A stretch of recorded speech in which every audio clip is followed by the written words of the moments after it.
Fala galera investidora, beleza? Tô aí agora trazendo mais um vídeo pro canal, mais um resumo de um relatório de um ativo. E se você investe, se você gosta desse tipo de conteúdo, já se inscreve no canal, já habilita aí as notificações para não perder as novidades. E assiste o vídeo até o final, porque eu posso estar trazendo informações que não estão nem no próprio relatório. E já aproveita também, deixa a sugestão de vocês aí de qual ativo vocês gostariam que eu tivesse fazendo análise. Valeu, galera. Fala, galera, beleza? Dando continuidade aos nossos vídeos de como analisar. Hoje vai ser de como analisar uma ação, né? E aí vamos estar passando pelos principais pontos aí, né? Ou pelo menos os básicos aí para você estar olhando e tá conseguindo entrar numa operação ou pelo menos acompanhar de perto essa ação, né?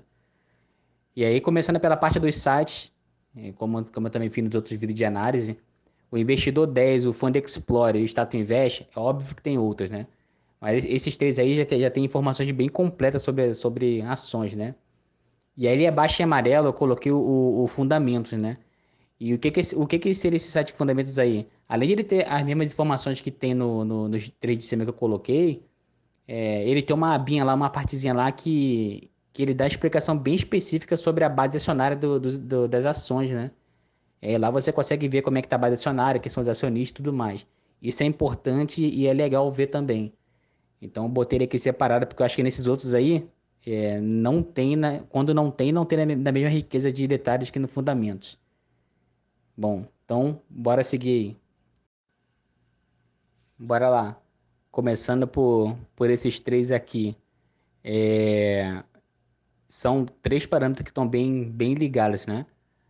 E por eles você consegue ter uma ideia se você vai poder entrar nesse ativo ou não. Então, começando pelo histórico do valor da cota. Por esse histórico da cota, você consegue traçar essas velas ali que eu até coloquei como exemplo aqui, né? Que seria o desenho que o gráfico vai fazendo.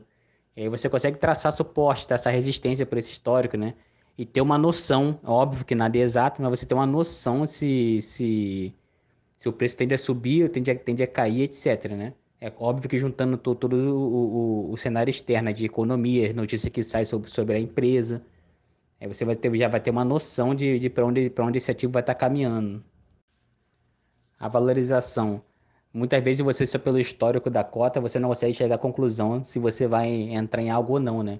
Mas a valorização, ela te ajuda bastante nisso também, nesse ponto, né?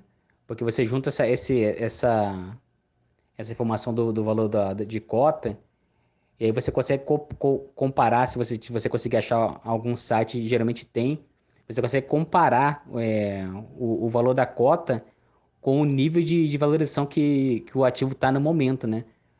O exemplo, você não vai querer entrar num ativo que tá no topo. Ninguém entra em ativo que está em topo, né? Aí geralmente tem esse discurso de, quem compra a longo prazo pode comprar, não se preocupar com preço, com a valorização. Não é bem assim, né? Porque a tendência é você baixar o seu preço médio, não você comprar de qualquer jeito, porque você vai subir o seu preço médio. Então é importante você olhar a valorização do ativo que você quer comprar, até para você saber, né? Pô, desvalorizou X%. Nesse período, nos outros anos, ele desvalorizou a mesma quantidade?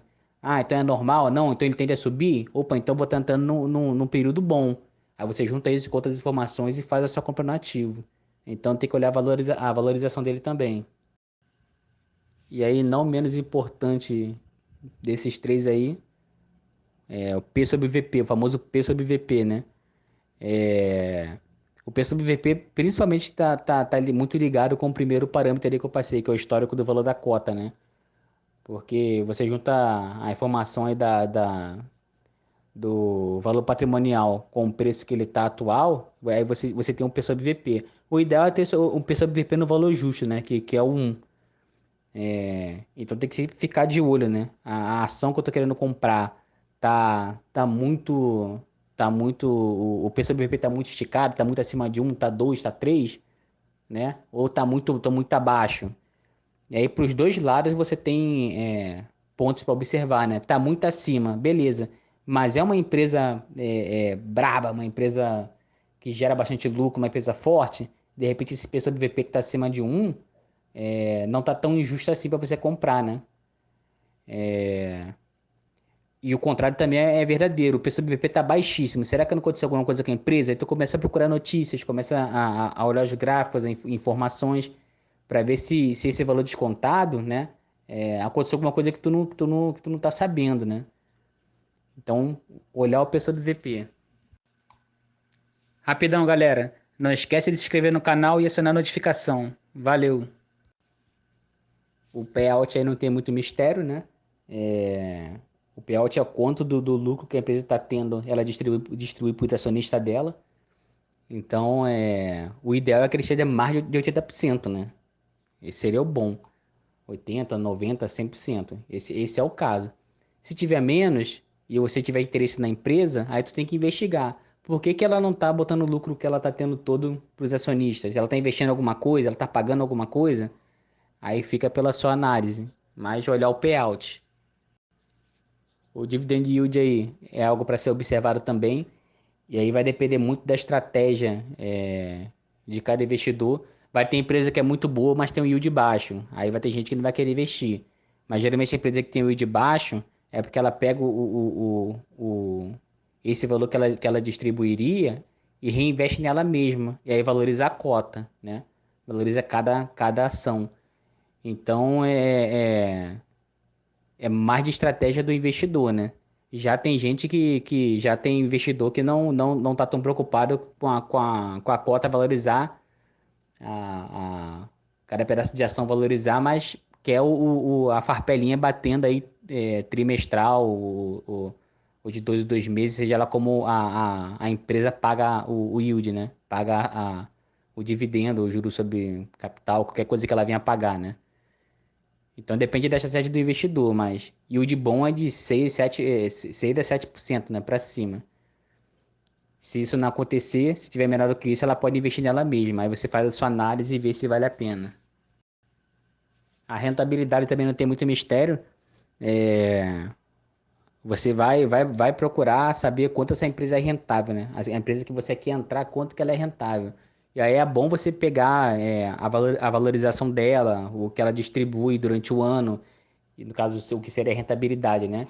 E ver se esse valor está batendo o IPCA, está batendo os principais indicadores de mercado, né? O IVVB11, o Ibovespa.